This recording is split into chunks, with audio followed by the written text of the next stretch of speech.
Danielle Purifoy, and it's my great pleasure to be in conversation with Lyle C. May today.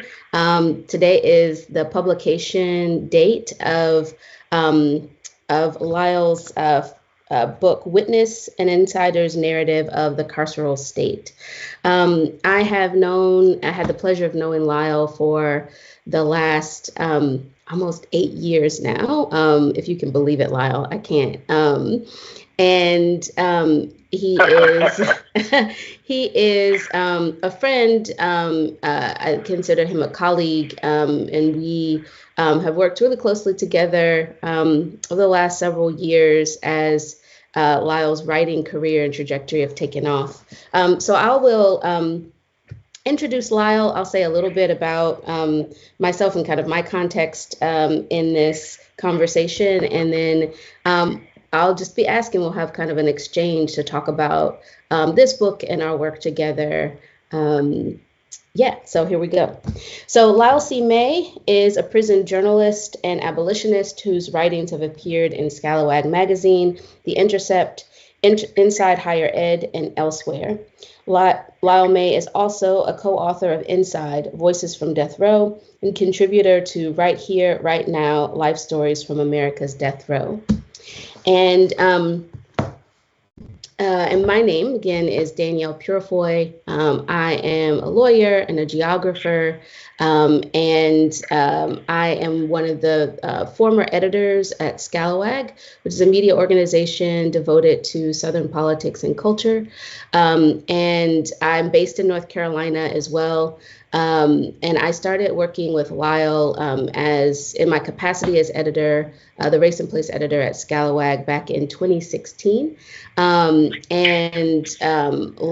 and I, met through a program that, was devoted to cultivating writers in prisons, and particularly on death row.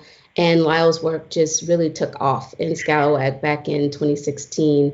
And it's been really one of the big honors of my life to see his writing, see him introduced to newer audiences, and to see kind of his rising profile kind of culminating at this moment in this book on Haymarket Books, Witness: An Insider's Narrative of the Carceral State.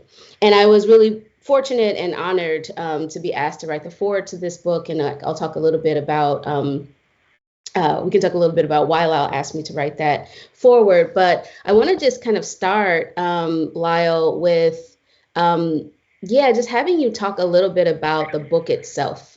So what is this book about? What is Witness: An Insider's Narrative of the Carceral State about, and why did you decide to write it?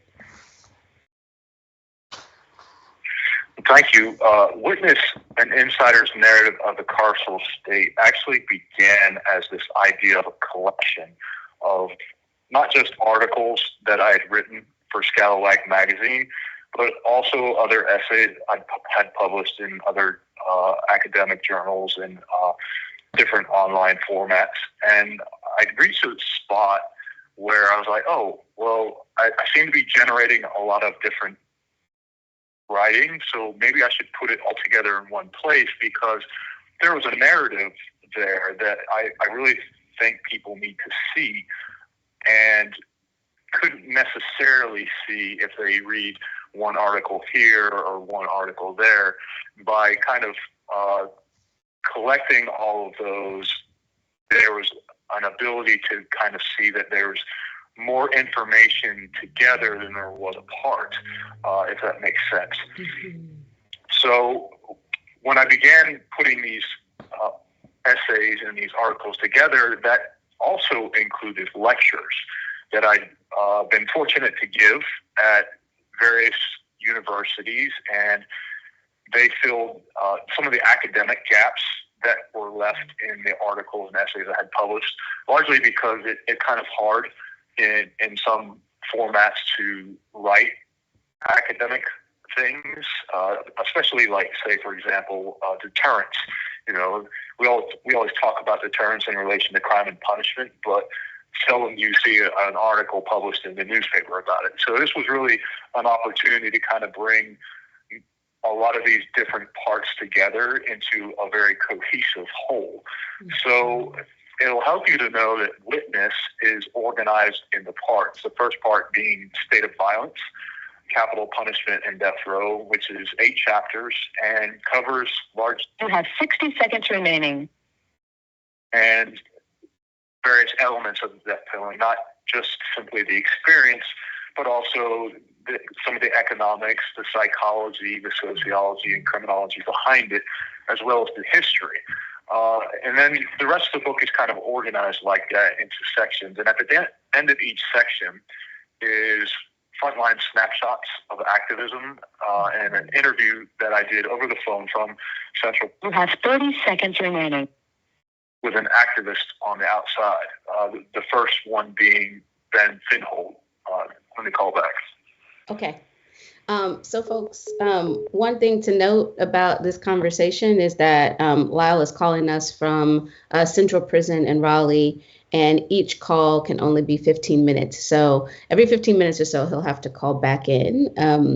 And there's going to be some interference as well from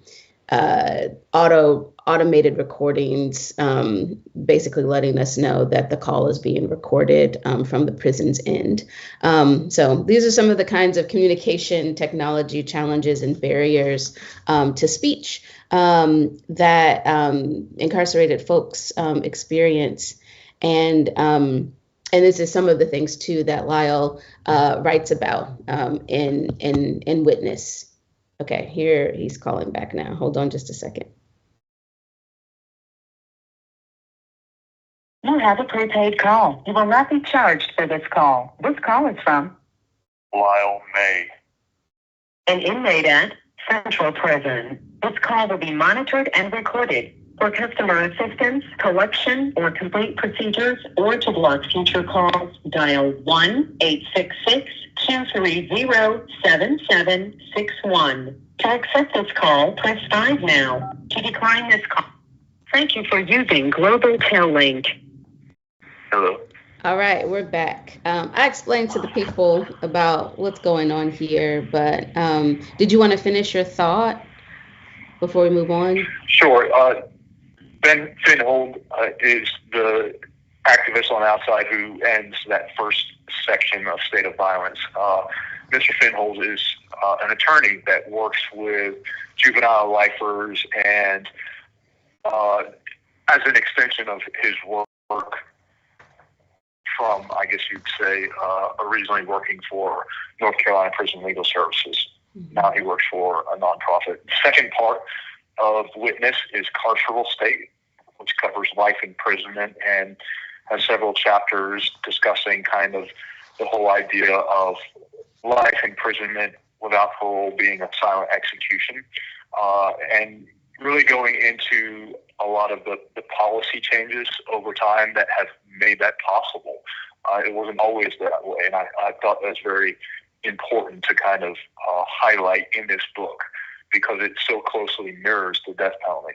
Part 3 is culture of control, challenging the narrative, and this goes in depth into incarcerated journalism and what exactly that means and why it's absolutely necessary to challenging myths and misinformation around not just mass incarceration, but crime and punishment, and how media narratives of people who are incarcerated or going through the criminal legal system are misrepresented or not represented as they should be, which is as human beings. The fourth section of Witness is called Witness, Advocacy and Abolition. And these are examples of different types of advocacy and abolition that I've engaged. This call is from a North Carolina correctional facility. In particular subject matter such as science versus anti-intellectualism and the death penalty, or protesting death from the inside, and kind of how that takes shape and how difficult that can be. And then the fifth part is the theory of resistance. And I have a special place in my heart for this section, largely because it was written after we collected all of a lot of the previously published or previously written lectures and essays. And it was important to write these chapters because they really put an exclamation point on all that had come before then, because it's not enough to talk about the death penalty or life imprisonment or incarcerated journalism or activism around an abolition. It's important to show what resistance is on the inside and the outside, but also the consequences that are very much a part of prison abolition from the inside and resistance to the idea of that carceral state. Because I think it bears repeating and reminding of people who read this book that we're not free to say or write or do all the things that you might consider on the outside. There can be very real consequences. So there's definitely a lot of risk inherent in that. And I think the theory of resistance and the discussion about solitary confinement and, different types of resistance in prisons over in recent history are important to highlight, not just because I'm not the first person to do this sort of writing or talk about activism in this way or be an activist on the inside. I come from a long line of people who have resisted the abuses of the carceral state. And that, in a nutshell, is how Witness is organized. But I want to emphasize that Witness is more than just a collection of essays and articles and classroom lectures. Witness explores the politics and policies of mass incarceration by examining America's use of the death penalty and life imprisonment. It argues against the need for capital punishment and life without parole by illustrating the human fiscal and moral costs of such sentences, but also their ineffectiveness as a deterrent. Witness illustrates the psychological torment under the credible threat of death by execution and perpetual confinement, and it exposes some of the misinformation that I mentioned embedded in the tough on crime and law and order narratives that are common, not just in the media, but also in TV and movies. Witness is very much incarcerated journalism that relies on experience and scholarship to inform the topics in criminology. And criminology might seem like a big word, but it's really not. It's just a study of crime, punishment, and corrections. And if you have scholarship around these topics, it's absolutely essential that you include experience, personal lived experience in that study and explanation, because it's often ignored in our discussions about crime and punishment. And that's where a lot of that misinformation comes from, that misinformation by omitting particular perspectives and narratives. So Witness, in a lot of ways, carries out the purpose of the fourth estate, acting as a check and balance against elected officials who orchestrate and maintain the carceral state, and calling out media outlets that parrot state narratives. And it's so crucial these days when there's just a lot of rhetoric and a lot of anger, really, in the way that it's presented, the way that crime is viewed and understood, especially when we talk about, crime waves and this use and abuse of statistics to kind of manipulate public fears and gain control of policy. And that's really what Witness is about, kind of exposing these efforts by elected officials and these kind of tactics that they use to manipulate the public trust and kind of play on those fears to implement policies that are totally ineffective and absolutely abusive of power. So Witness uncovers these anti-intellectualist agendas that drive draconian criminal legal policies and proliferate the country with violent human warehouses, but it also is very much front line of account of the fight to dissolve the carceral state, an active resistance to maintain, an active resistance to the norm of exceptional brutality that seeks to justify wasting human potential, and a blueprint, very much a blueprint and a map for anyone wanting to help end mass incarceration. Thank you for that. That's a a really beautiful overview of the structure of the book and some of the substance. There's sort of way too much almost, right, for us to talk about in terms of the substance of this book in the time that we have. But I wanted to kind of pivot. You mentioned a few times, right, in your this call is from a North Carolina correctional facility. Mentioned a few times in your previous response just now about the importance of study, right? About sort of straddling the lines in your writing and in your lectures and your academic work, right, between the kind of writing that academics want, right, and the kind of writing and delivery that you might read in a newspaper or a magazine. So I think one of the things that it is also reflected, right, pretty prominently in your book is the importance of, education and study, right, and really rigorous study to being able to write, right, period, but across these multiple forms. So I was wondering if you might say a bit, because I know you're writing another book about your education journey, say a bit about the journey that brought you to writing as a general matter, right? And also, right, ultimately to this book and the books that will come afterwards.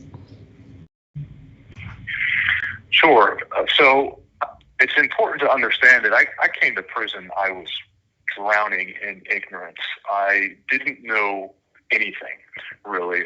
The GED that I had earned in Youth Detention Center in Maine when I was 17 really wasn't worth the paper it was written on, because it didn't help me adjust to society. It didn't help me do much of anything. So when I got to death row, I was pretty dumb.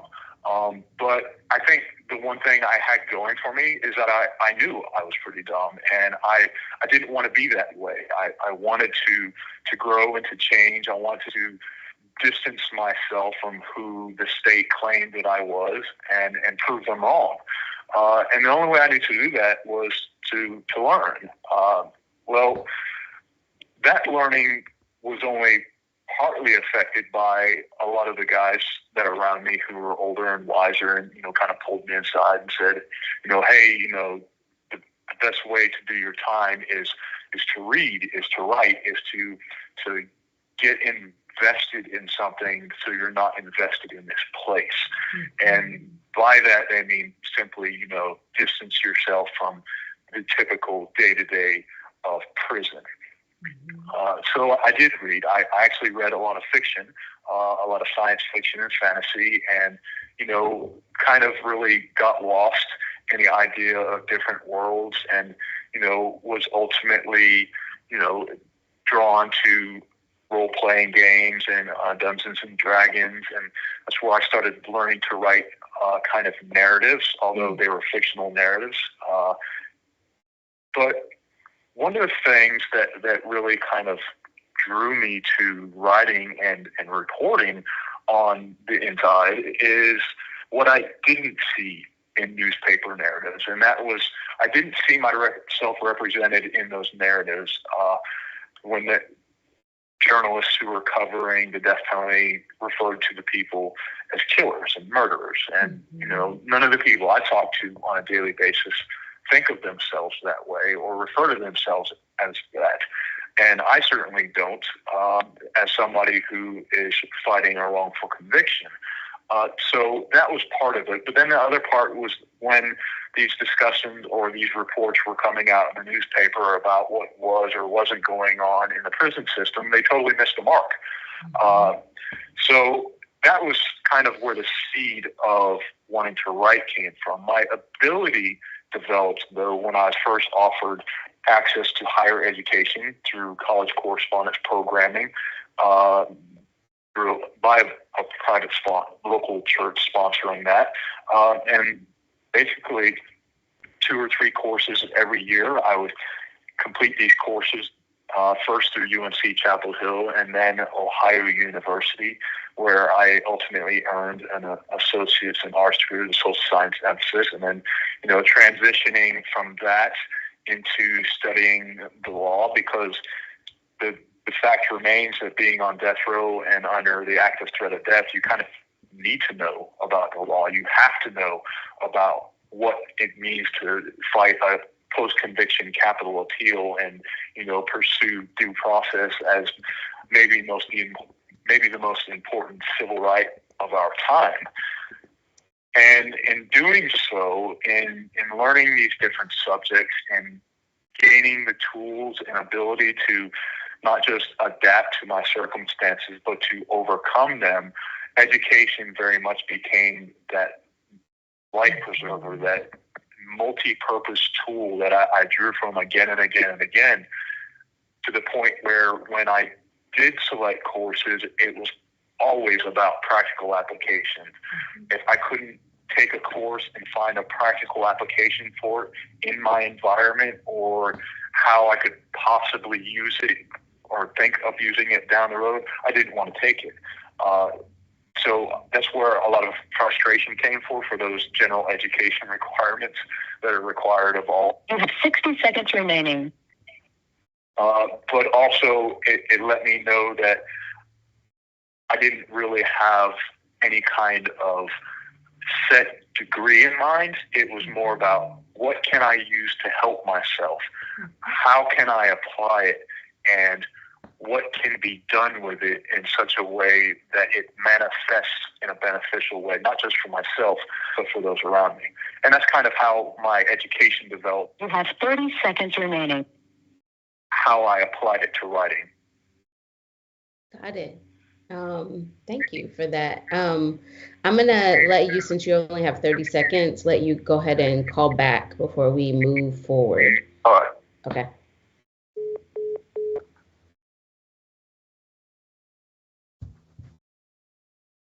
So just a second, folks. We will we will be back. One of the things that I'll just say is that as an educator, I'm a professor at University of North Carolina at Chapel Hill. I have and I was actually on my own education journey in my doctoral program when I met Lyle and was working for Scalawag. And one of the things that was so striking, right, about working with him was learning about the total kinds of restrictiveness, right, of education access, particularly to folks on death row. And so we don't have time to kind of go into it in any more depth, but I think it's really important facet of this conversation is those limitations and those barriers. Lyle May. An inmate at Central Prison. This call will be monitored and recorded. For customer assistance, collection, or complaint procedures, or to block future calls, dial 1-866-230-7761. To accept this call, press 5 now. To decline this call, thank you for using Global Tel Link. Hello. All right, we're back. So I feel like this might be a good opportunity. I mean, I was just saying to folks that when you and I met, I was on my own kind of education journey to become an educator and a researcher. And you and I had many conversations about the various barriers and restrictions that existed to your own education, right? As someone who particularly, I mean, there are restrictions as a general matter from people who are incarcerated for education, but there's a very specific restriction, right, for folks who are incarcerated on death row. And I know we don't have a ton of time to talk about that, but that, it was striking that, I was, in school with folks often who were struggling to make meaning of the education that they had access to. And, all the while, people who are incarcerated, people who are the most disenfranchised, right, amongst us, don't even have the access to the choice of having education. So there's failures of our education system writ large, right, at every level. And I think, it's one of the reasons why I thought it was so important to talk about it a little bit to hear here. But I want to kind of move forward. And yeah, let's maybe talk a little bit about if you want to, our kind of relationship here. So you asked me to write this forward to this book, and I'm happy to say more about it. But yeah, I mean, let's talk a little bit about your time at Scalawag. Correctional Facility. Yeah, talk a little bit about your time at Scalawag, and yeah, the kind of connectivities you and I made, and I'll obviously chime in, but I'll let you kind of take the lead here. Okay, so we talk about education, and that was actually my first essay for Scalawag. It was really a letter from death row was kind of the title, but the subtitle discusses why we must educate our prisoners. And it talked a little bit, at the time, I was still kind of early in my writing about education, but it talked about how important not just my access to education has been, but also how anomalous it is, because the reality is that most people on death row are not educated. I am one of a handful of people who has an undergraduate degree. My access is solely because a private sponsor decided to take an interest in my future and my potential to learn. For the most part, people on death row don't have those opportunities.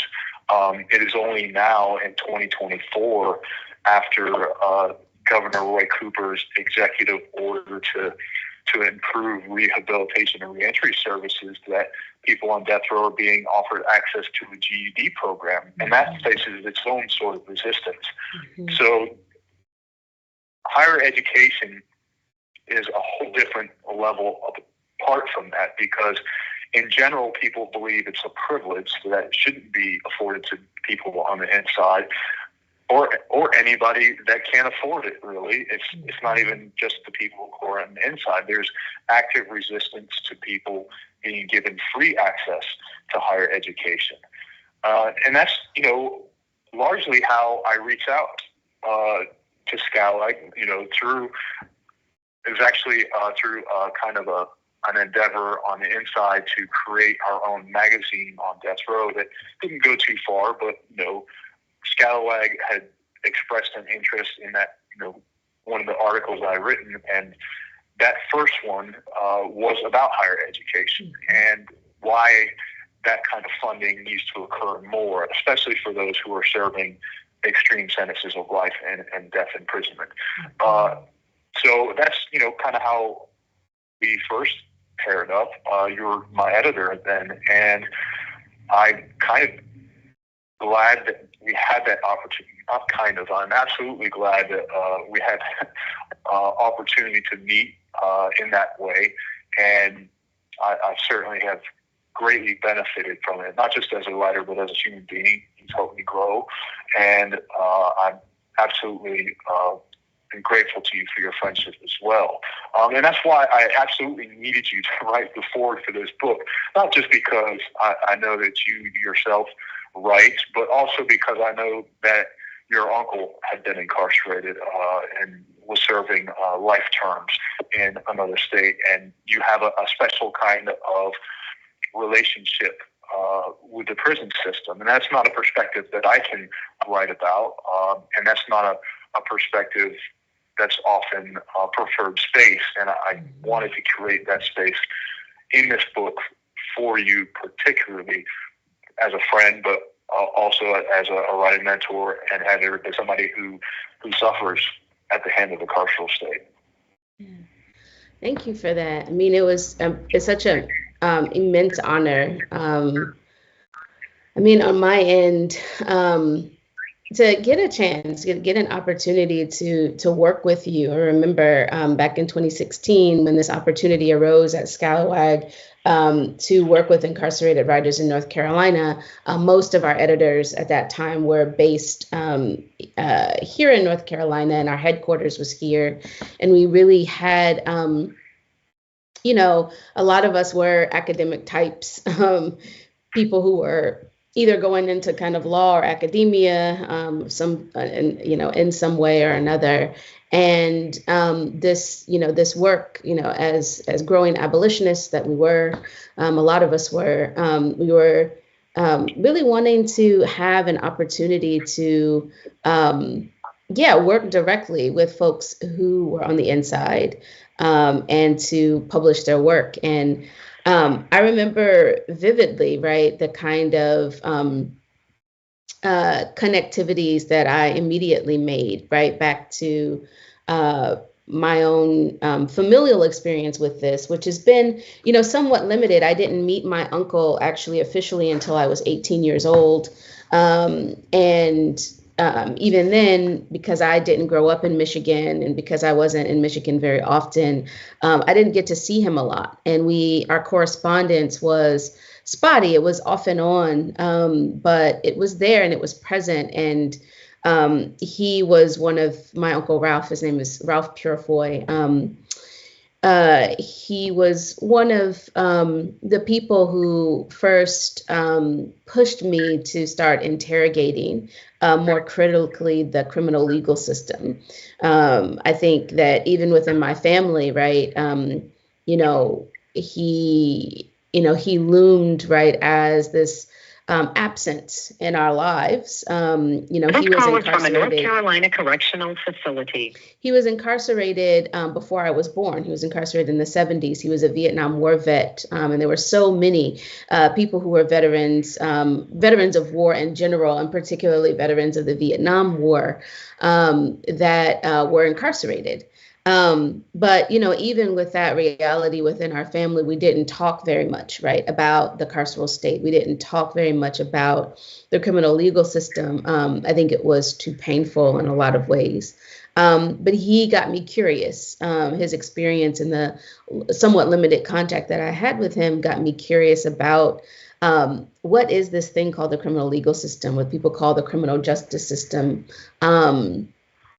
And I don't think, really without that push kind of earlier on in my younger days, that I would have, approached my work at Scalawag in the way that I did, or have had as much kind of interest, right? And enthusiasm, I think, about taking this on. I had worked previously with at a youth detention center in Massachusetts when I was in law school on a writing project there. I had worked with men who were in transitional housing in Boston on writing projects. And I knew that reading and writing, various forms of creative expression, were the kinds of things that I like to do and the kinds of offerings that I had, and certainly felt like a really, really the most powerful exchanges that I had had that helped me to grapple, right, answer some of these questions that my uncle's incarceration brought to me within the criminal legal system. So my uncle died of COVID-19 in 2021, February of 2021, after having been incarcerated for about 42 years. He should have been released long before COVID hit, and certainly should have been released from prison when COVID hit. He was about 70 years old at the time, so he was already at risk as an elder, but the parole board in Michigan would not waiver, would not release him, even though he had a life sentence that included a possibility of parole, and so it was a failure, a devastating failure, and a deadly failure, right, on the state of Michigan and its parole board and its system, and and not releasing my uncle, and ultimately leading to his death. And, I think that my relationship with you, Lyle, was one of the first times that I had been able to build a kind of close one-to-one relationship, right, with someone who was on the inside. This is the kind of relationship that, had I been in Michigan, right, had I been closer geographically, I might have been able to build with my uncle. And so, and building that relationship with you really made it clear to me, right, at least some of what my uncle endured, right, and made clear some of the things that he was writing to me about. So I think it's been, again, the honor of my life to be able to work directly with you, right, and to learn from you. Even as I'm getting my own education, right, or I was at the time, and and then to be asked to write this forward was just an immense gift. So I'm very grateful to that, and to you for opening up these possibilities for me as well. Yeah. Well, thank you. And I think that we both learned a lot from one another. And what your uncle suffered and experienced is something that I hope to be able to highlight with Witness. That kind of the idea of the normalcy of exceptional brutality that is essentially the systemic devaluation of human life. And this idea that, there need not be mercy or compassion attached to the criminal legal system or incarceration. And that's just wrong. It's fundamentally wrong in a way that is not or should not be part of this country. Yeah, for sure. So I want to pivot just a bit to kind of talk about the connectivities between your writing, and advocacy, on the ground in North Carolina, right? Because you are not just writing to educate, right? You're writing to activate people, right? So you, in chapter 20 of this book, it's called Keeping the People Ignorant When Censorship Contributes to Misinformation. You have 60 seconds remaining. Around mass incarceration. I'll finish this question and then we can call back. You discuss in that chapter how the activism that you and I, via a formation called Durham Beyond Policing, engaged in around the Durham County Commission's decision to build a $30 million youth jail was suppressed. What were when we come back, we'll talk about what your key takeaways were from getting involved in this type of activism. Okay, I'll let you call back. All right.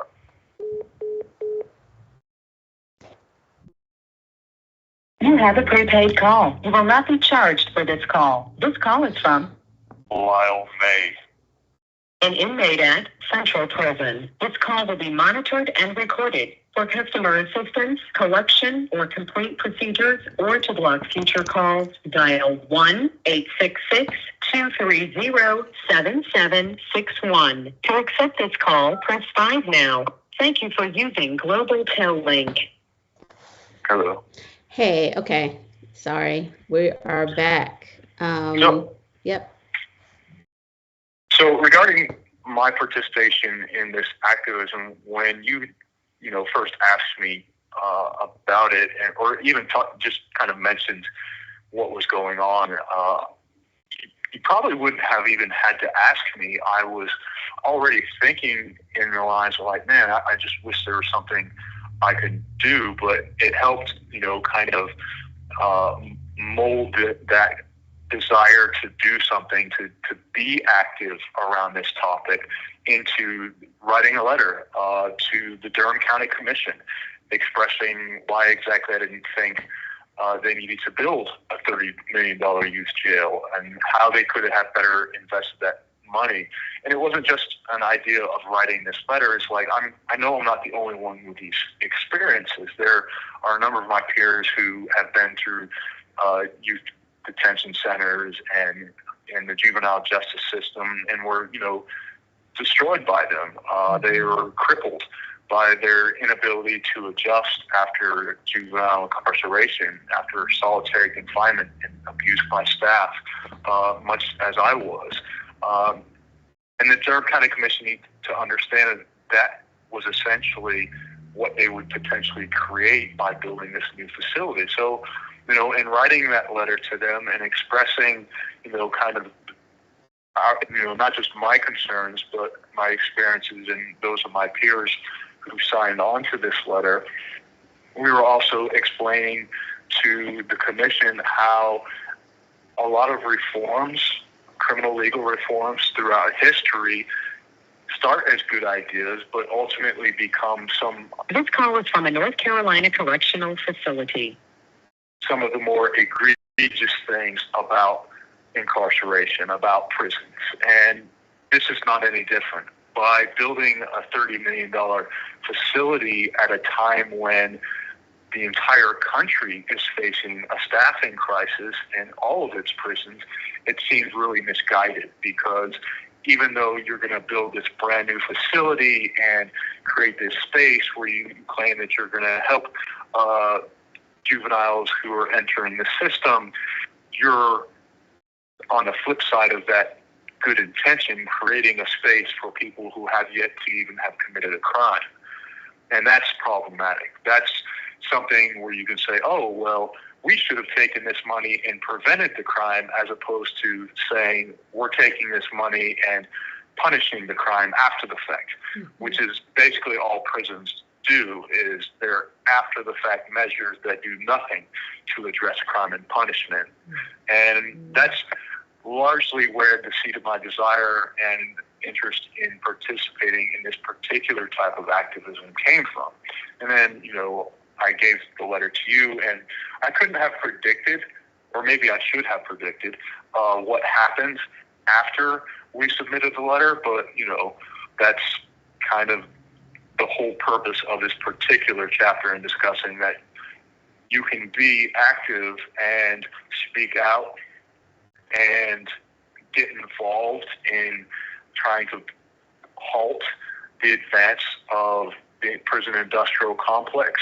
But there are so many forces at work that it's important to understanding. It's not just about speaking out. It's about understanding those forces. And by those forces, I mean specifically how often that information is kept out of the public eye. And that was maybe the most shocking thing about that activism, is that after we'd sent that letter to the commission and they voted to build the youth facility anyways, which, as you mentioned to me the other day, now stands completed, which is awfully fast for any facility to be created, was, kind of the resistance to talking about it in the media. We did, we had three particular efforts. I did 2 interviews, and then you and we co-wrote an op-ed, and none of those efforts made it into the public eye. And that was strange, even for this particular thing. And it was strange in a way that really just kind of emphasizes the critical nature of getting the public to understand what they receive in terms of information from the state, but not just the state, but from mainstream media outlets about the prison industrial complex, about the creation of youth jails and prisons is not all there is to know about it. They're getting a very small glimpse, and then that glimpse is curated. Well, in writing this particular chapter, Keeping the People Ignorant, that's what I'm referencing, and that's why prison journalism is very much an act of resistance, not simply to the carceral state, but to that mainstream narrative that leaves out critical information. Yeah, absolutely. I mean, I think just to, give folks just even a little more context to this, One of the things that, Lyle, if you remember, that you said to me when I told you kind of in passing, I think about this $30 million youth jail that they were going to build in Durham that they call, of course, euphemistically, a youth home. And, you said that, most of the folks who are on death row with me were incarcerated as young people. And I was really struck by that, immediately because so much of the narrative actually around that youth jail was this sense that even as young people, right, the idea that there were just some young people that could not be reasoned with, right? There were some young people that could not be treated as young people or as children, and that they deserved, or rather needed, right, incarceration to set them straight. And it really hit home for me about how quickly a person can become disposable, right, in the eyes of the state. These were county commissioners, right? These were people who had been elected, people who, Black county commissioners even, right, whose own lives had been scarred, right, by the criminal legal system, but nevertheless, right, adopted this very particular rhetoric around some children just not being beyond help, right? And it's very much a similar conversation, or a similar kind of rhetoric around incarcerated people generally, but particularly folks on death row. And I was struck too, right, about the lack of desire to engage this topic, right, in the press, as though it was something that was an inevitability, as though it was something that wasn't, North Carolina Correctional Facility, as though it was something that wasn't worthy of discussion. So yeah, I just, Lyle gathered statements from the people on his block, right, on death row, to to put forth, right, a protest to the Durham County Commissioners. And I will say that when I read Lyle's letter aloud at the county commission, the commissioner was so angry that, she did everything she could to cut me off when time happened. And when I was out of time, I kept reading. But there was a kind of fury, right, and a shock, I think, because these commissioners never expect to hear directly from people who are incarcerated, right? They never expect that. And so it was really a stunning kind of, level of defiance and shock, right? But it was a very powerful statement that, the folks who were in that room that night, attested, right, to the power of that statement, and to the, right, like, utter, to my mind, cowardice, right, on behalf of the county commission, to not even halt this process for long enough to think about, what other kinds of directions they could go in. So yeah, just thank you for that. Didn't somebody thank you afterwards? It was kind of unusual to hear from. Yes. So actually, one of the, ironically, the sheriff's department that night was rallying for higher pay. And so they were in the room to kind of hear all of our testimonies, because this was during the budget cycle for the county commission. This was just a couple of years ago. And yeah, afterwards, one of the sheriff's deputies himself came up to me and said, I really thank you for giving, that testimony from death row, because it's real clear to me that we need to be doing something else with our young people. So it was really a striking moment, right? Because the sheriff's department in Durham and in a lot of counties are who are in charge of policing children in schools. And so it's a very, that nexus is really close, and it was powerful and ironic, obviously, as well, to kind of hear from a sheriff's deputy about that. Yeah. Yeah, that was certainly something that I found both very interesting, but also very telling, is the close nature of that nexus of relationship, and how much effort is put into distancing ourselves from it. And that's, a large part of the problem is that lack of proximity. And I think that's probably what shocked them the most, is that we brought proximity to them. That's right. Yeah. Yeah, that's right. And I think that, that's such the power of, your writing, right? And your organizing as well. It was really astonishing, right? To kind of read those testimonies and read those words. So yeah, let's, continue on here. I mean, I have, so many other questions to to ask you. I want to kind of get a sense of, we've talked about, your relationship with Scalawag a bit. We haven't talked as much about, the lectures that you've delivered in college classrooms, but I'm curious about how kind of this combination of work, right? Work as a sort of freelance writer for various publications, and then also being asked into various classrooms across the years, kind of got you to the point where you, became an author on Haymarket Books, right? Which is, known, this press is not just any press, right? It's a press that's known for publishing abolitionists, right? For publishing the works of people who are on the front lines of dismantling the prison industrial complex. Maybe say a little bit about that process, because it's a leap, right, for anyone, right, on the inside or outside, and it's a really profound accomplishment. Well, thank you.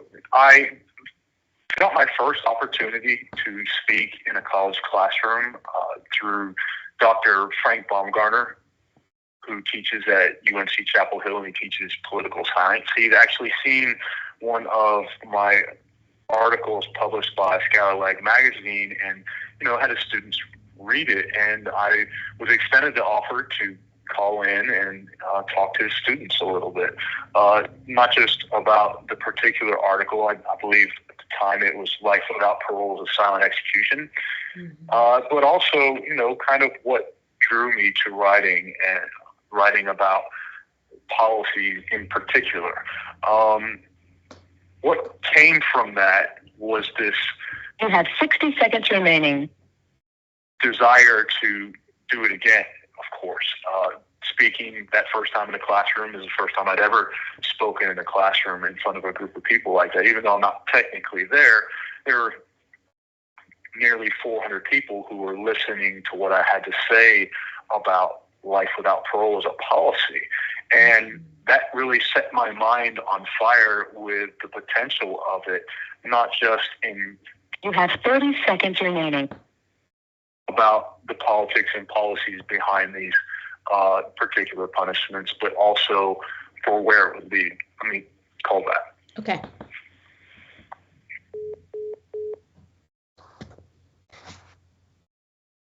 You have a prepaid call. You will not be charged for this call. This call is from Lyle May, an inmate at Central Prison. This call will be monitored and recorded. For customer assistance, collection, or complaint procedures, or to block future calls, dial 1-866-230-7761. To accept this call, press 5 now. To decline this call, hang up. Thank you for using Global Tel Link. Hello. Hey. Okay, we're back. So one of the things I think at this point that I recognized was not just the potential for calling in and instructing students in this way, but also how, as an extension of my writing, this resulted and what that meant, what that kind of responsibility meant. And I say responsibility because when I began writing, I didn't really see it as a responsibility, but the more I was given space to write and the more articles I had published, the more that I recognized, like, hey, this is as much a responsibility as having access to higher education. It meant that I had this platform where people were willing to listen, to give me the opportunity to convince them of what it was that I was talking about. And in doing these lectures, this was a very direct way to do that. And, I was essentially thrusting myself into the role of a teacher. And that was a very both unique experience, but also very much an honor to be able to, to do that. And I was always very grateful to have those kinds of opportunities. So I also recognize, and this is where my higher education played a very pivotal role, is how to use that in a way that builds on itself. And what I mean by that is simply that, after doing that first talk in the classroom, I asked the professor to write a letter of reference for me. And then I took that along with a sample of the talk to the next professor and asked her if I could do the same thing in her classroom. And then I kind of This call is from a North Carolina correctional facility. To the point where I was doing it in multiple classrooms, and not just classrooms, but also in church groups, at conferences, and it just kind of grew from there.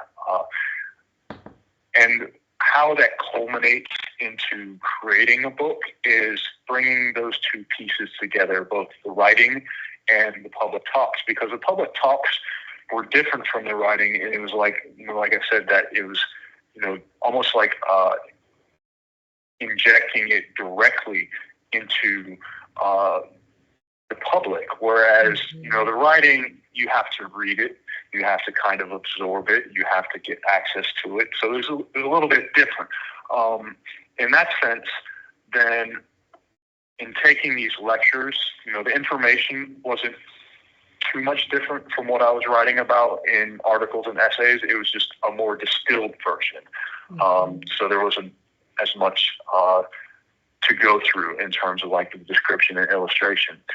So incorporating that into this book, Witness, an Insider's Narrative of the Carceral State, I think comes from just this understanding that what began as an attempt to explain and illustrate through essays and then inform through articles and then teach through public lectures becomes this holistic picture of this journey that I've been on and that I want to take others on in explaining an insider's narrative of the carceral state. And that's what this is all about, challenging the narrative that people understand about prisons and people who are in prison, to challenging their understanding about crime and punishment and what they hear on the nightly news, to challenging this false identity that is placed on people who go through the criminal legal system. And that's really what Witness is all about. A direct challenge behind punishment. Okay, Lyle, maybe say that last part again because you broke up a little bit.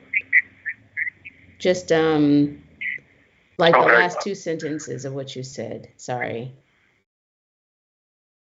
Right. Well, Witness is kind of the encapsulation of my effort to challenge the way people are identified in prison, to how people, same people are by mainstream media, not just mainstream media, but elected officials in general, how they identify incarcerated people, and to challenge that typical understanding. And that's what Witness is really all about.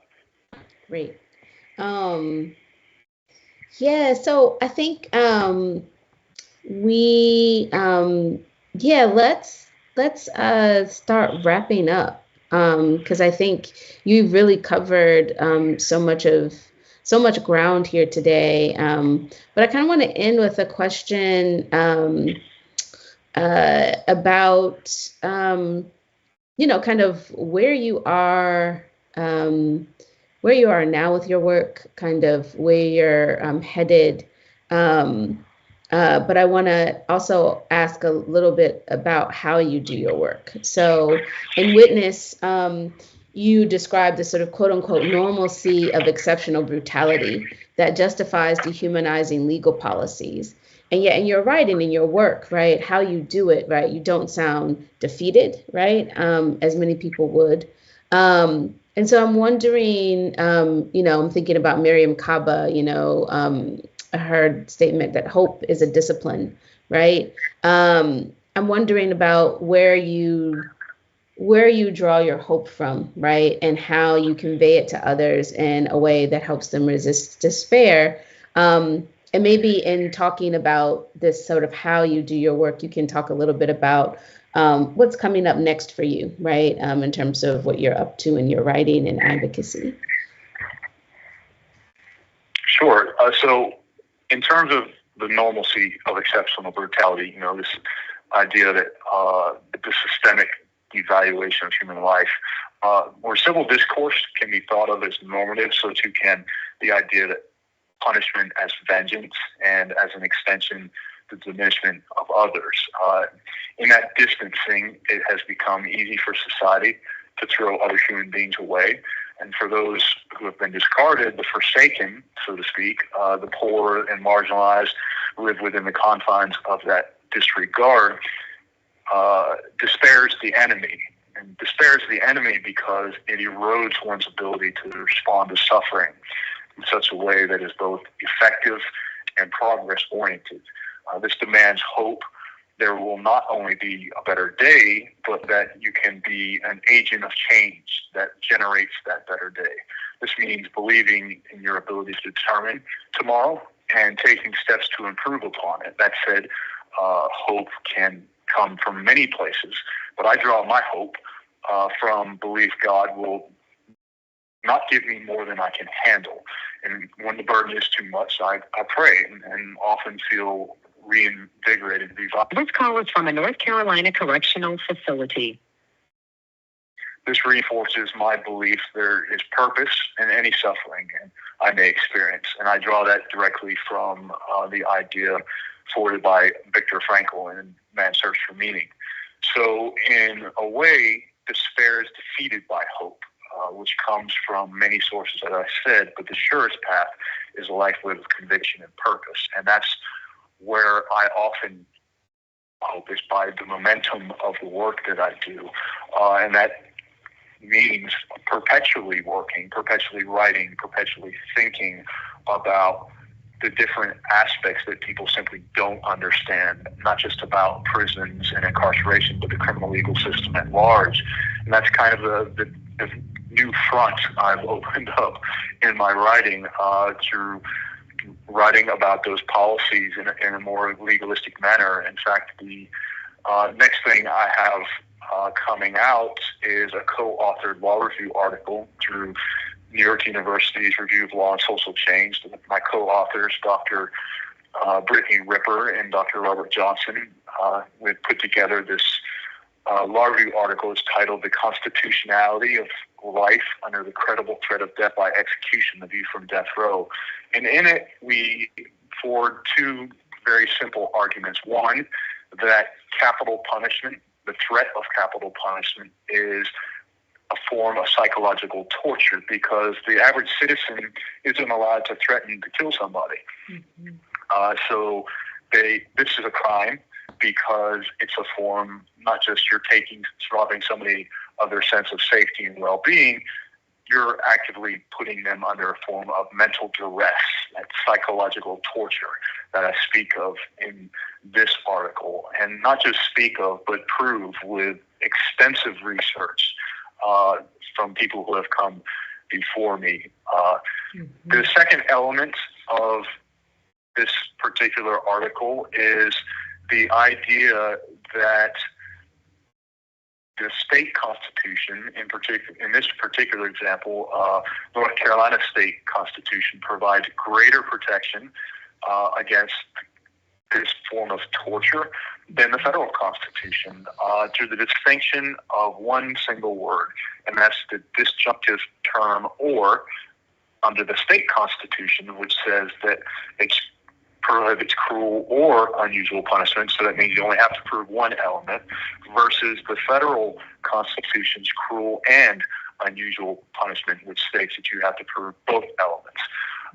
And that sounds pretty complex, and in some ways it can be, and it's very, very much why this is a law review article, but it's also very nuanced and very necessary, because oftentimes when we talk about abolition of the death penalty, we talk about conditions of confinement, we talk about this idea of the lethal injection protocol, whether, it's cruel to stab somebody with a needle multiple times and inject them with chemicals versus making them suffocate through nitrogen hypoxia. So we often talk about the death penalty and abolition in those sense, whether it's constitutional on a fundamental level, but rarely, if ever, have we talked about the death penalty being unconstitutional because it's psychologically torturous in the simple act of the threat itself.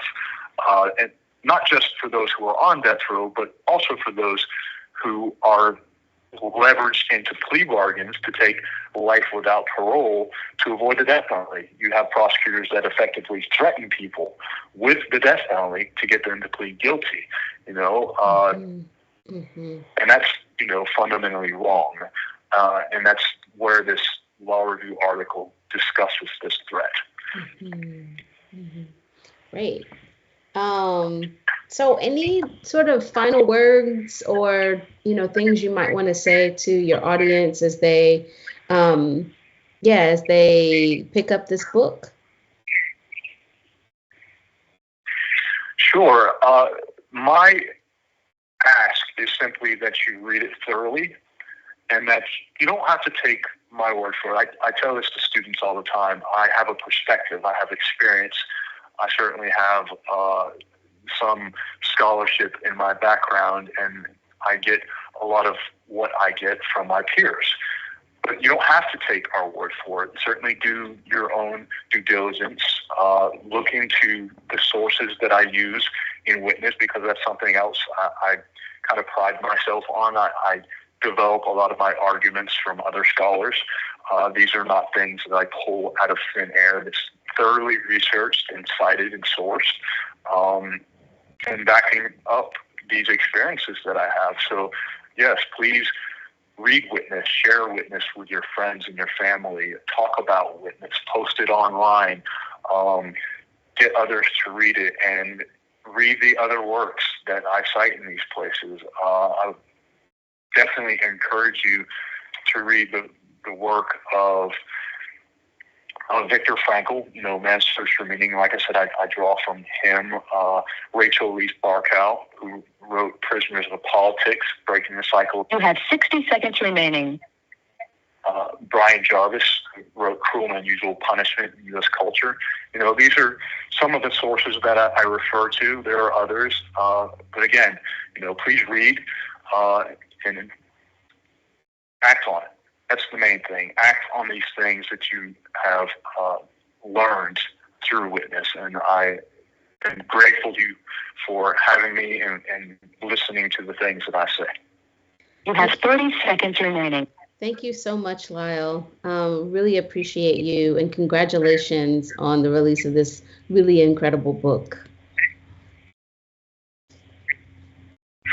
Thank you. And I appreciate you, Danielle, and all of Haymarket for making this possible. All right. We'll let Lyle go, but I just encourage everybody to pick up this book. Lyle May, Witness and Insider's Narrative of the Carceral State, published today, April 16th, and it is available at Haymarket Books. Hope you can pick up your copy, and thank you. Thank you for listening in, and take care.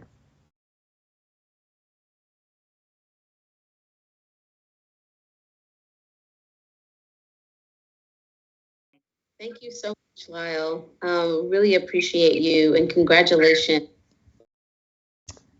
Hi, folks.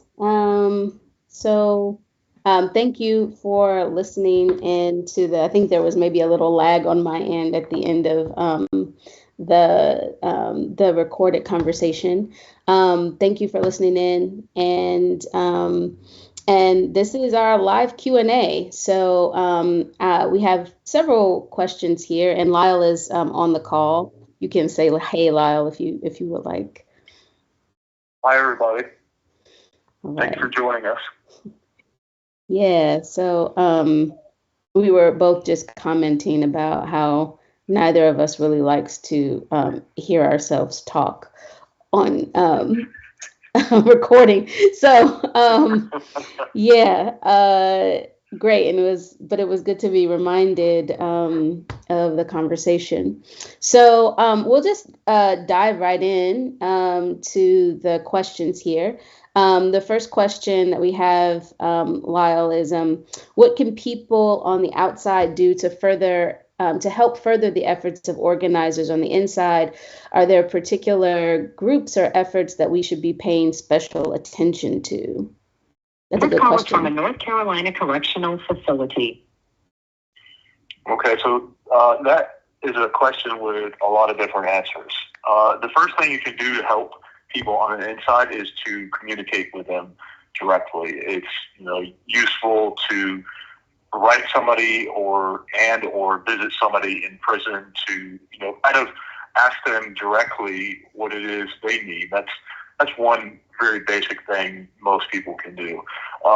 Another thing, and this seems kind of simplistic too, but it helps to do research. And by research, I mean by reading books like Witness, An Insider's Narrative of the Carceral State, as well as a lot of the supporting academic works and scholarship around prisons and the criminal legal system. It helps you, first of all, get a better grip on the issues involved, but it also helps combat against misinformation and the damage that misinformation can do in, kind of misdirecting your anger and angst as it relates to crime and punishment. It's important to know exactly what's going on that front, whether it is a matter of policing or incarceration or everything in between. And in order to address and impact in a way that is effective toward abolition, you have to know who in elected office is creating the policies you don't want versus who you need to put in elected office to create the policies that you do want. So, of course, in order to reach that point, you need to know more about the system. And to know more about the system, it helps to read.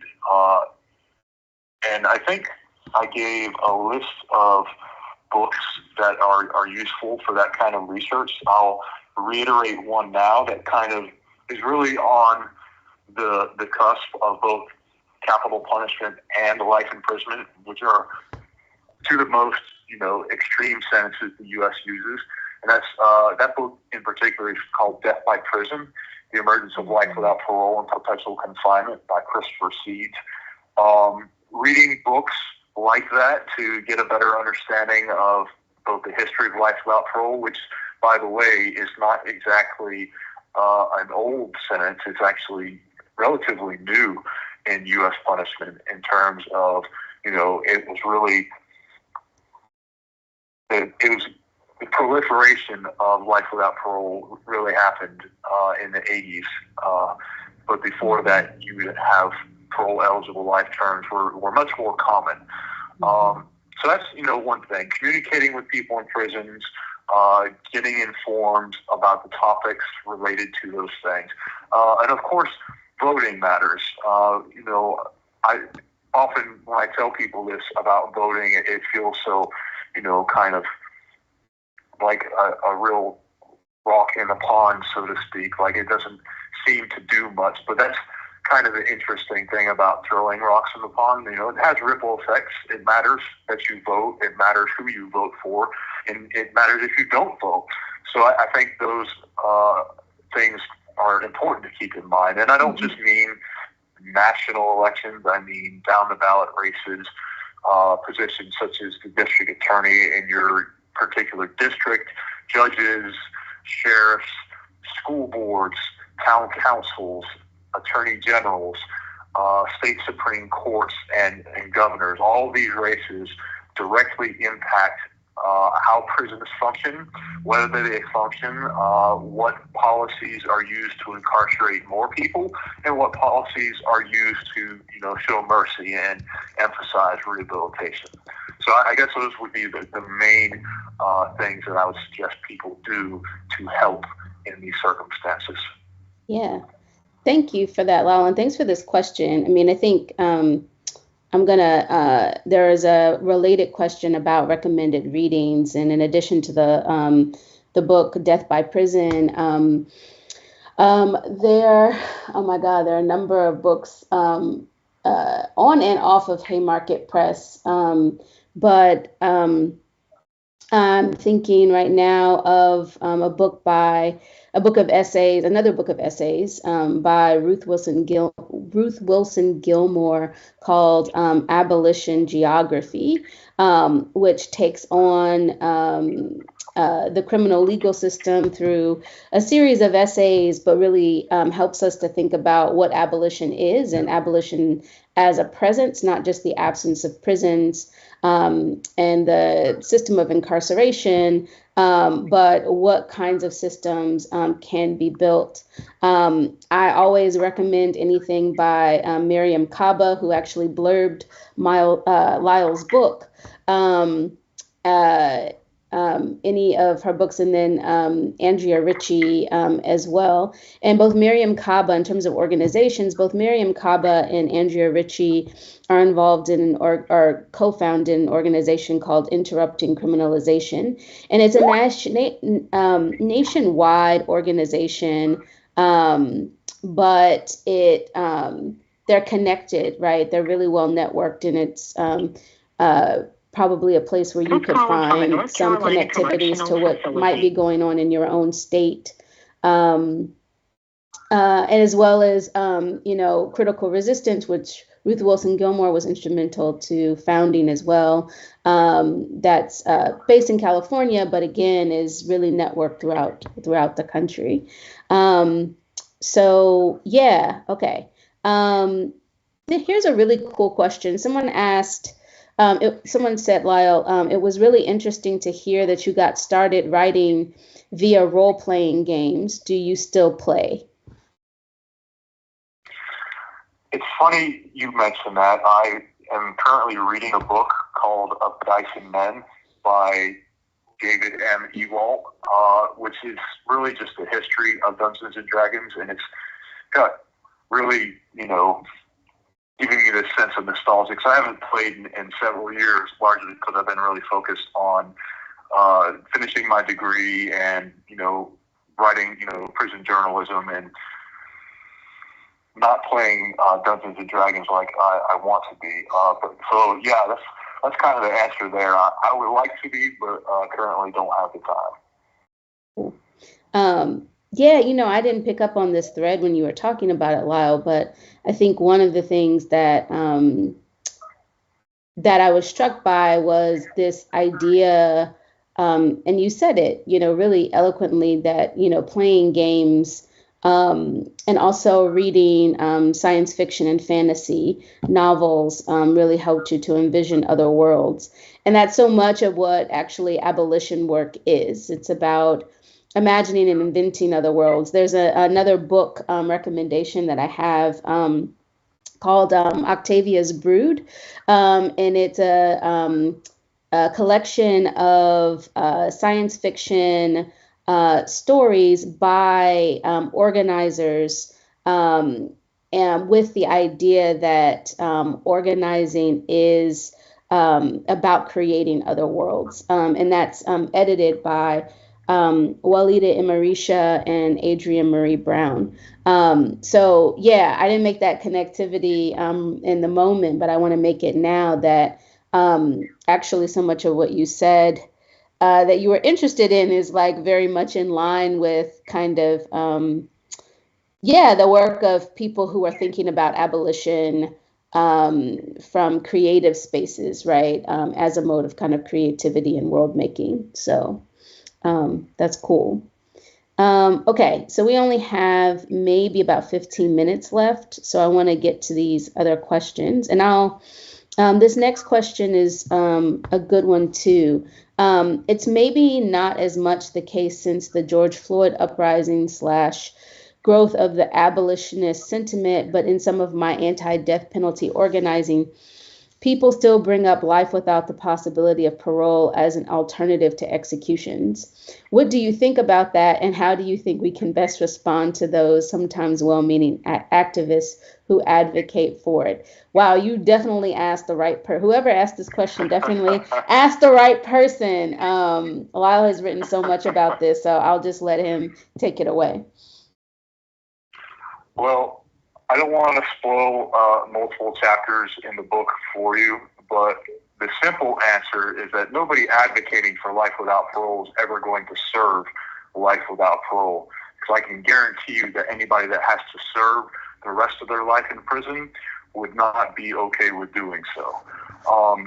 I understand that when you try to advocate for the abolition of the death penalty, that you want to make it easier to do so by giving an alternative.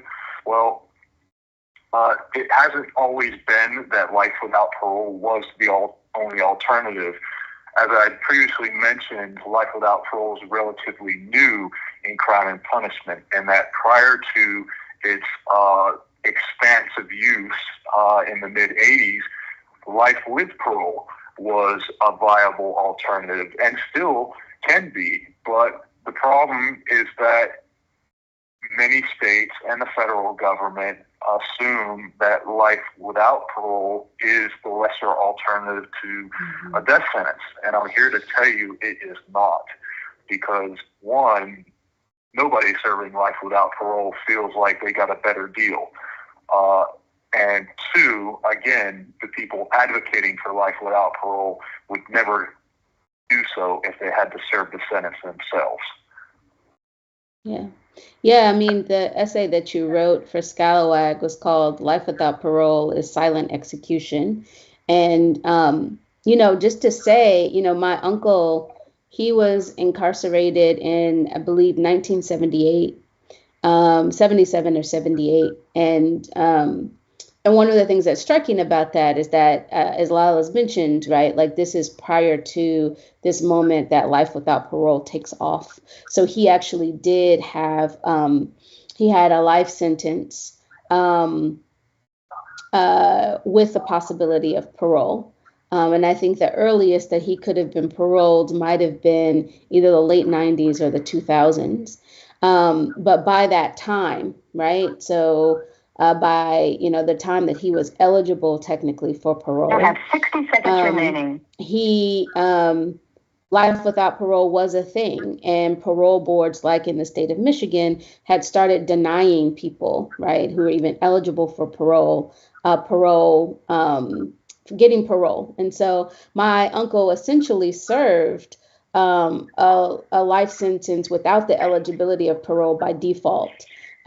Because of when he was eligible for parole and sort of the politics around parole by that time. Lyle, I'll let you call back and we can move on.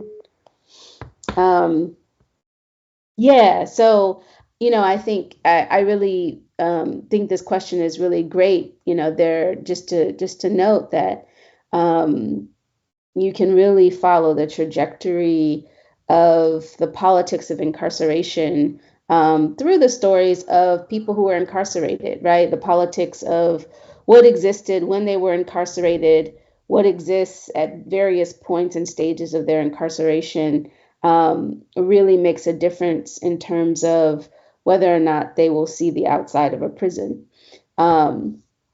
Here's Lyle again. Hold on. You have a prepaid call. You will not be charged for this call. This call is from Lyle May. an inmate at Central Prison. This call will be monitored and recorded. For customer assistance, collection, or complaint procedures, or to block future calls, dial 1-866-230-7761. To accept this call, press 5 now. Thank you for using Global Tel Link. Hello. Hey, okay. We're back. I would like to add go ahead. something about the life without parole question. Outside of the people who have to serve the sentence, you also need to bear in mind that our families and friends are also essentially serving that sentence with us. And while they might want their loved ones alive as opposed to dead, prison is not a nice place, and it is full of suffering. So while you do serve the rest of your life in prison, and you age and you die, and your family is doing what it can to support you, they end up bearing a lot of that burden too. So I think that's important to emphasize there. Mm-hmm. Yeah, absolutely. Yeah, I mean, so many families, including my own, so much burden, and also premature death. I just want to say, right? There's a lot of grief that comes along with this kind of familial loss, and the hope and possibility, sort of the consistent deferred hope and possibility of being able to reunite with your loved one outside of a prison is torturous to people, and takes a toll on people's health and well-being. Okay, so there's sort of one more juicy question that I think we can tackle, and then we can just wrap up, because it's This call is from a North Carolina correctional facility. Yeah, I feel like it's a good. We've kept the folks for a while, and time to wrap up. So this person asks, I'm curious to hear Lyle's take on all of these restrictions on access to education and the policing of content and printed works that we're seeing in places like Florida, Texas, and elsewhere. Are these things having an impact on your access to materials? Absolutely. So I've met active resistance to my pursuit of higher education, probably more so over the last, say, 6 or 7 years than any year previous to that, in large part because there is a group of people, prison administrators, in just about every system, not just North Carolina, Florida, Texas, or what have you.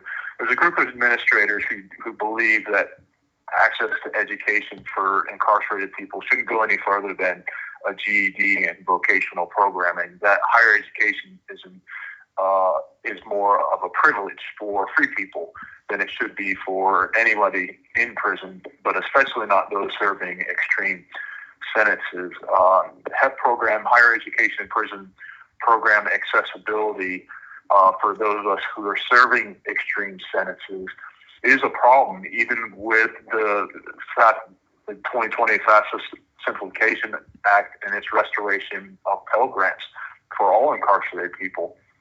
Even though federal funding has been returned to higher education in prison, that doesn't necessarily mean that everybody in prison gets access to higher education in prison. What it does mean is that DOC directors have ultimate authority over who has access to these programs. And usually those DOC directors then delegate their authority to an overall educational coordinator or division level educational coordinator who more often than not will fall along the same lines as before in providing access to higher education simply for those who are going to be released within a small amount of years. And unfortunately, this also impacts access to programs like those that are self-sustaining or privately sponsored, such as correspondence courses. North Carolina's Department of Adult Corrections in the last, I think it was 4 years, in fact, they created a policy that restricted people on death row, even if they pay for those courses, from only taking one at a time. And obviously this is targeting your ability to complete a degree program, because if you're only taking one course at a time, you obviously can't complete a degree inside of 20 years. Mm-hmm. So that access to information, even if you do have somebody willing to pay for it, is very difficult. And it's unfortunate because if you have people who want to learn and are willing to invest their time, energy, and effort and can find a legitimate way to fund that learning, then you should support it as a prison administrator and prison official. That's something that, should be supported in every possible way that it can be. And for those of you on the outside who would want to advocate for that sort of thing, then that would be something that you would directly contact a director of prisons or a commissioner of prisons and get them to understand that they absolutely need to support higher education and access to educational materials for everyone in prison, not just those that they deem are likely to be released. Yeah, thank you for that, Lyle. And, here in North Carolina, and I think this is a thing across the country too, there are prison book programs as well. I know that, are trying their best to, open up as wide as possible the channels of availability for various books and literatures to folks on the inside. So I think, there are all sorts of, local things that you can tap into. There used to be, there are all sorts of letter writing campaigns, pen pal, sort of things you can do that could, lead to, you getting connected with folks and getting a sense of what people need and want to be reading and that kind of thing, and can be part of the advocacy there too. Yeah. Okay. That was our last question. And I think we should wrap there because we've been on for a good while now. So yeah, we've been going. Lyle, you have any sort of final words for folks? Or final words? You had a final word on the recording, but any final words? Sure. So one thing I'd like to address in the pre-recorded conversation we had, my next coming work in discussing the law review article has actually been pushed back to a release date, or we'll say release time, of later this fall. My next work actually coming out is going to be my second book, and that's going to be available for pre-order through Rutledge Academic Press. This call is from a North Carolina correctional facility, which is an imprint of Taylor and Francis Group, and it's called The Transformative Journey of Higher Education in Prison, a Class of One, and you can pre-order that July 4th. And in relation to the transformative higher education in prison, the book, but also in the question that I just answered, another type of advocacy that you can do for education and higher education in prison is to, volunteer. If you can connect with the right prison officials and get them to understand that you have an educational background and you are willing to come into prisons to teach accredited courses, that is definitely something that can be worked with. I know in North Carolina prisons, volunteer-based programs are a thing.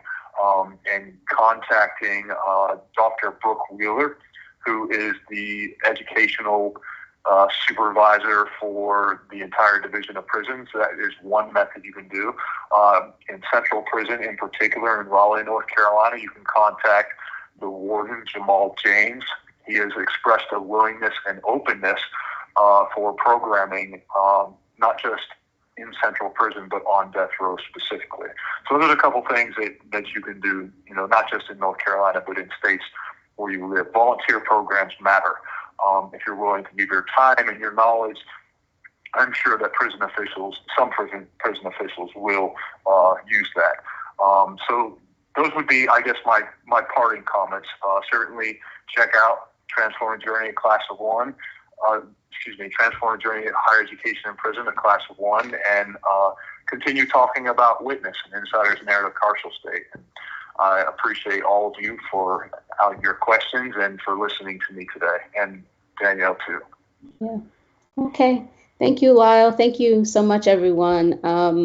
Thank you for listening, and I hope you get the book, and I look forward to kind of hearing your thoughts about it as it circulates. Take good care and good night.